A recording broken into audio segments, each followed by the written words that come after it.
Welcome to Wavescan, the international DX program from Adventist World Radio. Researched and written by Adrian Peterson in Indianapolis and produced in the studios of WRMI Shortwave in Miami, Florida. I'm Jeff White. Today on Wavescan, 100 Years of Wireless and Radio in Bulgaria, Part 5, the Russian Era. And Radio Netherlands Madagascar becomes M-Globe.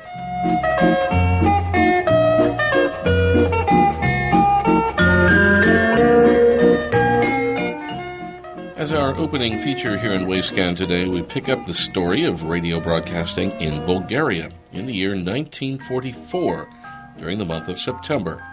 That's when the Russian army moved into Bulgaria. The Bulgarian army switched sides in the European conflict, and radio broadcasting began to move in another direction. At the time, there were 3 medium-wave stations on the air and 2 shortwave stations. The 3 medium-wave stations were Vakarel, with their 100 kilowatt transmitter on 850 kilohertz, working at half power, and both Varna on 1276 kilohertz and Stara Zagora on 1402 kilohertz, working at 2 kilowatts each. The 2 active shortwave transmitters at this time were both located at the Sofia site, just 1.5 miles southeast of Sofia city itself, and both transmitters were quite new. The rated power of each was 5 kilowatts, though it is stated that they were actually operating at around 3 kilowatts or perhaps 2 kilowatts. The unit on 7490 kilohertz was installed in 1942, and the unit on 8465 kilohertz was installed during that pivotal year, 1944. Back then, the main studio for Radio Sofia was still located in a school building out at Novi Han, some 20 miles southwest of Sofia. It was at 6 a.m. on Saturday, September 9th, 1944, that Russian personnel took over the radio facilities, which they controlled and developed for a period of time approaching almost half a century. During their 45-year occupation of Bulgaria, the Russian administration oversaw the installation of many new facilities, medium wave and shortwave, for the broadcast of radio programming throughout the country. In 1945, work began on the reconstruction of the old Radio Rodina transmitter, and test broadcasts were aired from Pavlova during the following year. 2 years later, this transmitter was inaugurated with a regular broadcast service with 15 kilowatts on 740 kilohertz as Radio Sofia 2. In the early 1950s, the Hungarian Standard Company renovated 3 medium-wave stations and increased their power output. These stations were Vakarel, from 50 kilowatts up to 100 kilowatts again, on 827 kilohertz, Varna, with at the time 600 watts up to 10 kilowatts on 1124 kilohertz, and Stara Zagora, also at 600 watts at the time up to 20 kilowatts on the frequency of 1223 kilohertz. It was in 1946 that East Germany provided a new medium-wave station at Sofia Pleven on 594 kilohertz. During the ensuing years, transmission equipment was installed in country locations for an additional 5 medium-wave stations: Plovdiv, Stolnik, Blagoevgrad, Kardyali, and Kolarovgrad. Their inverted pyramid studio building, adjacent to the much older studio building, was constructed in 1971. On the shortwave scene, a total of 4 major shortwave stations have been placed on the air in Bulgaria. The first was always known as Sofia, and it was located just 1.5 miles southeast of Sofia in an area that is still heavily wooded. 2 transmitters were installed here, both originally at 5 kilowatts, one in 1942 and the other in 1944. One of these transmitters was upgraded to 15 kilowatts in 1951. The next shortwave transmitter base in Bulgaria was constructed in 1952 under the Russian administration at Stolnik, some 13 miles east of Sofia. When this station was activated 6 years later, it contained 2 Russian-made transmitters, one at 15 kilowatts and another at 100 kilowatts. A few years later, another Russian shortwave station was constructed at Kostinbrod, 10 miles northwest from Sofia, and the original installation contained 4 transmitters at 50 kilowatts and 1 at 100 kilowatts. Work at this station was underway during the years 1961 and 1962. The 4th major shortwave station in Bulgaria was also installed by the Russians, and work on this facility at Plovdiv, some 55 miles southeast of Sofia, began in the early 1970s. Progressively, 5 high-powered transmitters were installed at Plovdiv, 2 at 500 kilowatts and 3 at 250 kilowatts. At the end of the Russian era, in late 1989, a total of 16 medium-wave stations were on the air throughout Bulgaria, ranging in power from 30 kilowatts up to 250 and 500 kilowatts. On shortwave, 3 transmitter bases were on the air: Stolnik, Kostinbrod, and Plovdiv, with a total of 8 shortwave transmitters ranging in power from 100 kilowatts up to 250 and 500 kilowatts. So what happened in the radio scene in Bulgaria after the country exerted its own individuality? Well, that question will be answered on the next occasion when we take another consecutive look at the 100 years of wireless and radio in Bulgaria, Part 6.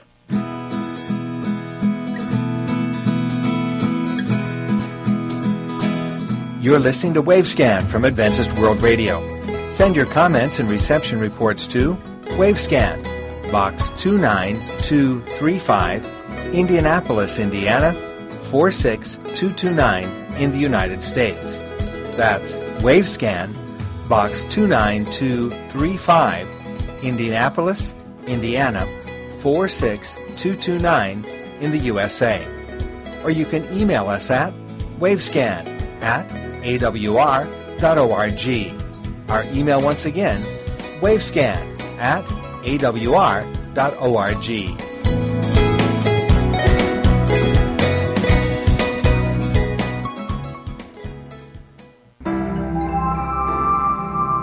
Wavescan presents Focus on Africa, a year-long series of reports about shortwave broadcasting and listening on the African continent.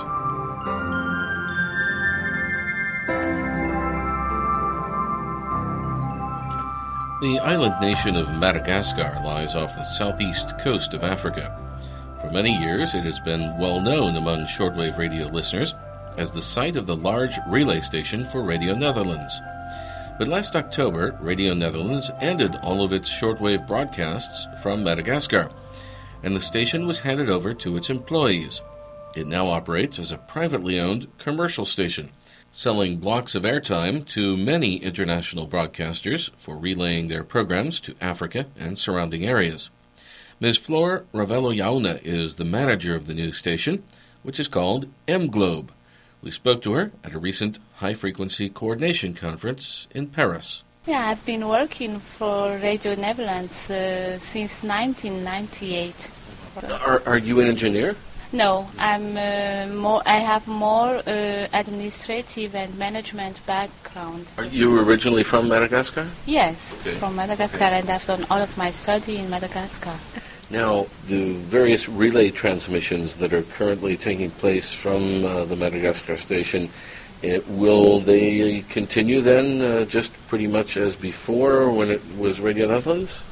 Yes, actually, that was a good thing, because since sometime, a few years ago already, RNW has decreased its transmission from Madagascar, and so we already get a kind of customers basis, which we contact personally, and which has already shown their interest to continue their broadcast via Madagascar, which at least could get a good start for the new company. Indeed, for the time being, we are not really seeking for profits, but more for employment, and also to continue on shortwave, because we are still convinced that shortwave is still important for Africa. Where can you cover from the station with your equipment and antennas? Basically, which target areas can you reach? Yeah, we have as first hub, we have Africa, but we can reach also part of Asia and India as well as second hub. So, and with our antenna, we've done this already for some of our customers. But also not to forget that we have some antennas which is available for Madagascar for local tropical band as well. Who are some of the stations that are broadcasting now via Madagascar? We have NHK, we have the Adventist World Radio, so we have programs from Vatican Radio, from IBB, and some other from Free Press Unlimited, this Dutch and funded organization as well, so quite a variety of customers. All right, so now tell me a little bit about, for people who aren't perhaps aware, Madagascar is located off the southeastern coast of Africa. You were telling me it used to be actually a French colony, huh? Yeah, indeed. Sometimes people do not really know that this is this island that you can see in the southern part of Africa, and sometimes people must know Mauritius, and then, this island close to Mauritius, and then on. But it's a nice island, and it's a nice place to go. So it's a big island, and very interesting culture as well. It's been independent now since when? 1960 already, so almost 52 years from now. Yeah. And so what is the official language or languages? We have Malagasy language, which is nice also to have our own languages, which is official Malagasy, that we learn at school, but we have also French and English as second official languages, because studies are done in French, especially universities, at university school, but nowadays English also is having its part in the country as a second official language as well. So do most people then speak 2 or 3 languages? Let me say 2 at least. I mean Malagasy and French, but nowadays young people, they have a lot of English courses at school. So. And with internet and all of these kinds of means of communications, it's much easier to learn languages than it was some years ago. Mm-hmm. So, and do you know the population more or less of the island? Yeah, the last statistics, it was in 2009. It was about 20 million. And the capital is? Antananarivo. Yeah. Okay, and that's located where more or less on the island? It's in the center of the island, and it's in the highest part of the island. So the station is located in Antananarivo. So it's a good place to be, because Antananarivo is a place where there is sometimes hurricane and storms and this, and then to be in the center part of Madagascar gives us a little bit less chances to be hurt by a hurricane or this kind of things. How far from Antananarivo is the station? 20 kilometers from the city center. Okay. Yeah. It's not that so far, but it's still a countryside area in Antananarivo. So M Globe then is a commercial initiative? Yes, it's a commercial initiative, and it was really helped by our headquarters, Radio Netherlands in Hilversum, because there are a lot of people from our headquarters who are now assisting us in setting up this new company, clients contact, which is really important, because indeed before it was always done by our headquarters in Hilversum, and only starting last year, when we know all of this huge budget cut, we started the headquarters started to help us, assist us in making this company more visible, that it's a Malagasy company, and we really appreciate, and people, expertise, time, and finance also, not to forget, is taking up this company. So now it's really an African station run by Africans. Yeah, it's Malagasy station run by Malagasy people, and not to forget, these were always the case. These technical people we have now, right now, were the same which were working for Radio Netherlands before, but indeed we were doing the technical side of the transmissions, but we have the experiences to run it. As you know, there have been some decreases in shortwave transmissions in other parts of the world, but Africa remains an area where shortwave is very popular, no? Yeah, I think despite internet or FM station, Africa is still a point where shortwave is very important, because there are still a lot of people in the countryside which could be accessed only by this means of communication. I mean, with shortwave. And even if we just speak about Madagascar, it's amazing how people are listening to this transmission we are doing for some broadcasters, and these are also a way to reach people which have less information, depending on, government in Africa is sometimes, I'm not doing politicals, but sometimes it happens that people could not access to information and internet. In that case, this could be really easily, it's not accessible to everybody in Africa, and it could be expensive means of communications as well. So, yeah, indeed, shortwave is expensive for the broadcaster, but for the people who are listening to it, it's the more cheapest way to get information at any places where they are.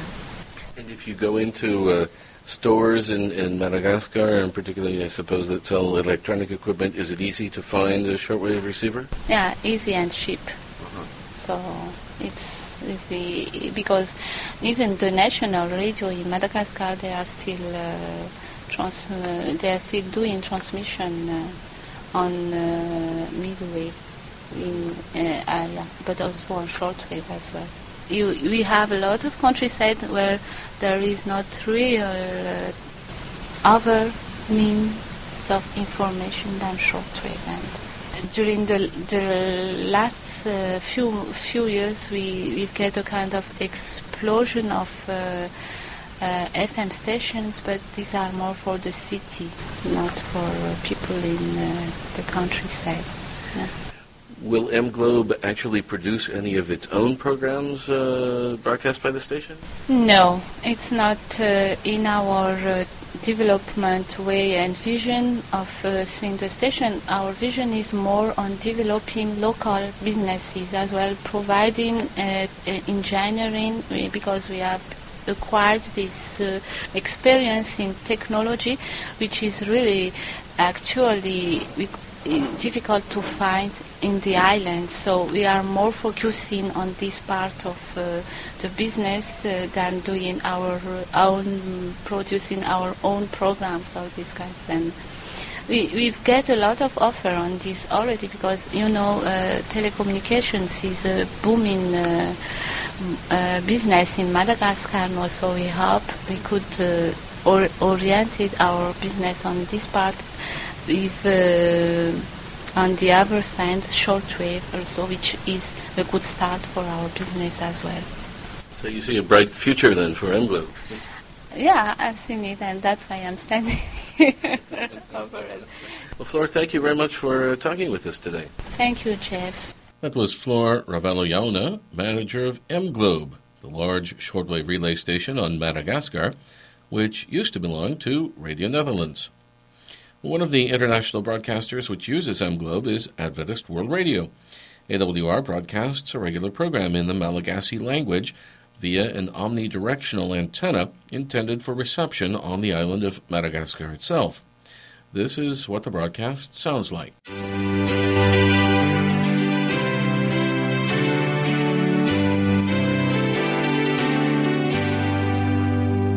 This is Adventist World Radio, the voice of hope. Ici Radio Mondiale Adventiste, la voix de l'espérance. Questa è la Radio Mondiale Adventista, la voce della speranza. radio adventiste maneran-tany fampielezam-peo iraisam-pirenena. Ilay feo ny fanantenana.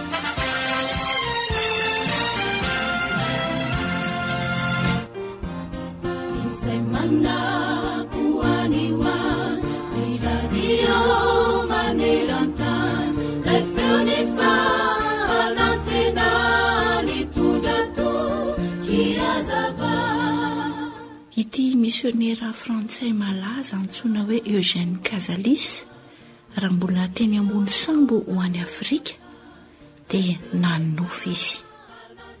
Hitany teo amin'ny ofiny io ny Daniel mpaminany nijoro teo amin'ny. A bit of AWR's broadcast in Malagasy there. And you're listening to Wavescan from Adventist World Radio. Now from another part of Africa, Puntland, an arid region of northeast Somalia in the Horn of Africa, which declared itself an autonomous state in August of 1998. According to the BBC, the move was in part an attempt to avoid the clan warfare engulfing southern Somalia. Nevertheless, the region has endured armed conflict and grabbed the world headlines with an upsurge in pirate attacks on international shipping in the Indian Ocean. Unlike its neighbor, breakaway Somaliland, Puntland says it does not seek recognition as an independent entity, wishing instead to be part of a federal Somalia. Well, the Danish Shortwave Club International DX window sent to us by Anker Petersen in Denmark tells us that a station called Radio Puntland plans to start broadcasting on shortwave in June on 6140 and 13800 kilohertz, maybe from leased transmitters. The power should be up to 25 kilowatts in June, according to the World Radio TV Handbook's Facebook page. A report from RBC News in English on April 11th said that Puntland President Dr. Abdul Rahman Farouli has officially opened a new radio, which will be aired from Garawe.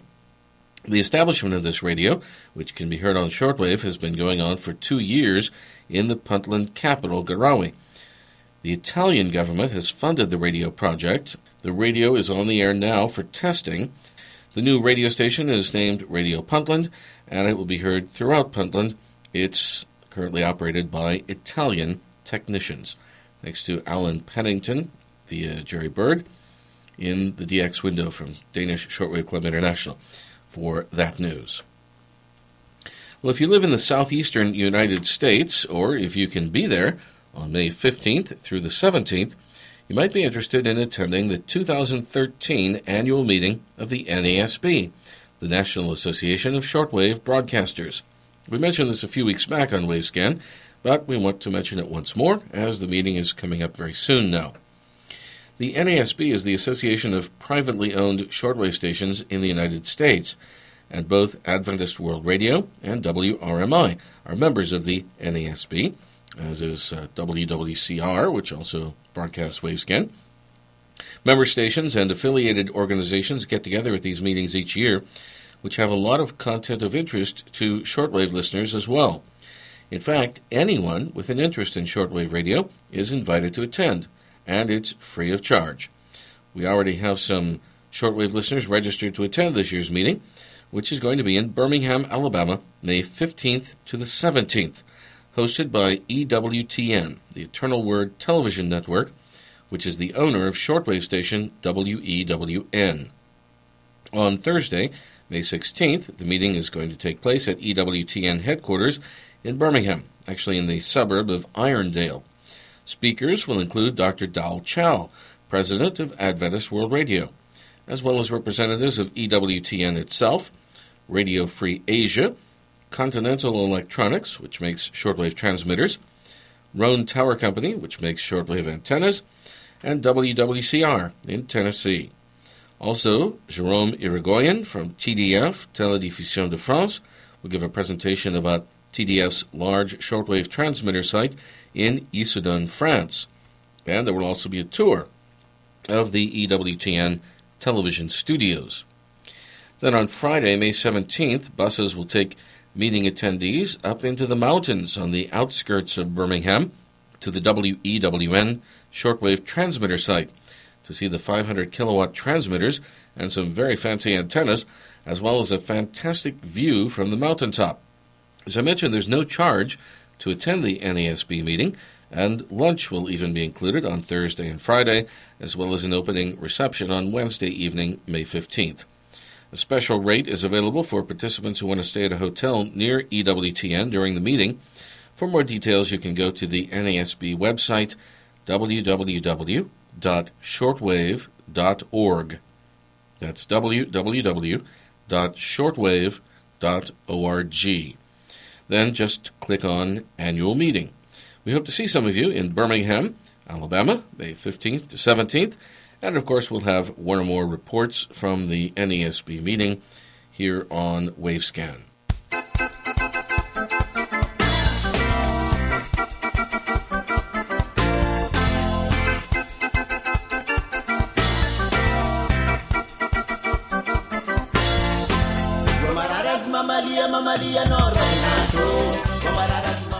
And we end today's Wavescan with some music from Madagascar.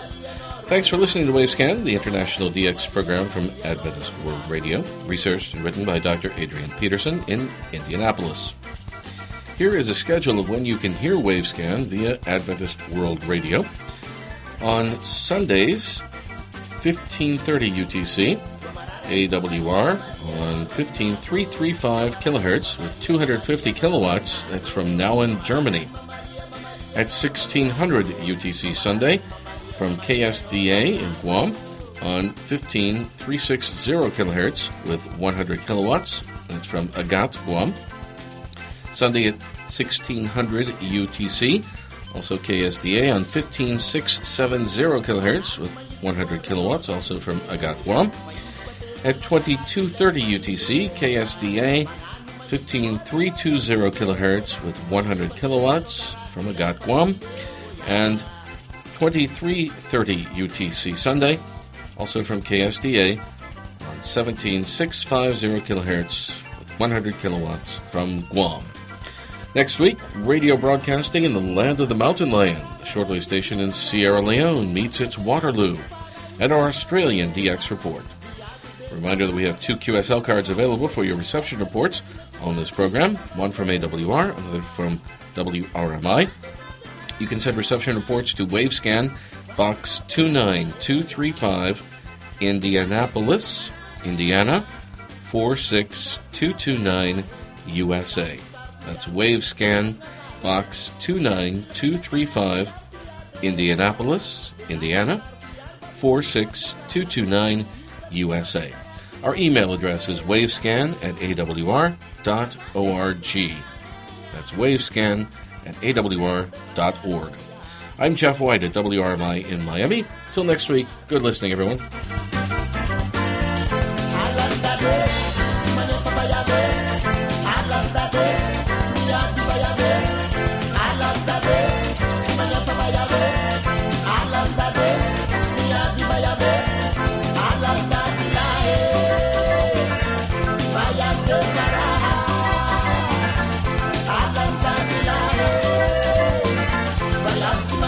Mga